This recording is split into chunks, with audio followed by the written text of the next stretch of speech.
Gatsby. War hero. Mr. Gatsby doesn't exist. Gatsby? What Gatsby? All right, in a summer full of superhero movies, big action, explosions, raunchy comedies, cartoons, comes something completely different. And I have to say, it's truly sensational. This is the literary adaptation into the movies by Baz Luhrmann, the great director of Moulin Rouge and Romeo and Juliet, among other things. He's taken on The Great Gatsby by F. Scott Fitzgerald. It's known as the great American novel, the story of the all hell breaks loose roaring 20s and Jay Gatsby, this bootlegger turned multi-millionaire to whom excess is just a hobby. Major Jay Gatsby for valor extraordinary. That's right. Could it all be true? I mean, it's an amazing, amazing story. And the last time Hollywood tackled it was in 1974 with Robert Redford in a deadly dull version of this thing. Baz Luhrmann, who doesn't know how to hold back, quite frankly. Everything in a Baz Luhrmann movie is over the top and big and visual, and this one is stunning. You know, it's suffice to say, I don't think there's been a movie like this before. It's in 3D. We don't do dramas in Hollywood in 3D. We do action movies in 3D, but the 3D in this movie really works. It gives it real depth. You feel like you're really in the picture with these characters, and they are something to see. You can't repeat the past.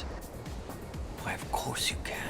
Leonardo DiCaprio stars as Jay Gatsby, and he's a very interesting, complex character. I think Leo does the best work of his career in some time in this role. Also, Tobey Maguire, who is the narrator. He plays Nick, the writer who comes into this life, this world of excess, this world in Long Island, New York in the 20s, full of parties and razzmatazz and all kinds of things going on there that normal people probably can't relate to. Carey Mulligan plays Daisy Buchanan, the object of Jay Gatsby's desires. He's obsessed with her, and she's terrific in this role.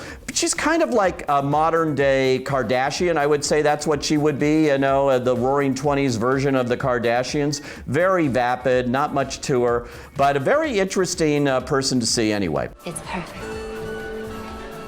From your perfect, irresistible imagination. Now, this movie looks like no other one you'll see this summer. It is shot basically all in Australia. That's the interesting thing here, because to save money, the production moved to Australia, where Baz Luhrmann's from. They wanted to shoot it in New York, but the price was just too high. What they've done is remarkable in recreating the New York of the 20s down under, essentially. You would never know the difference. Another great thing about this movie is the musical soundtrack. As with all Baz Luhrmann movies, Moulin Rouge, you might remember, had a tremendous music score.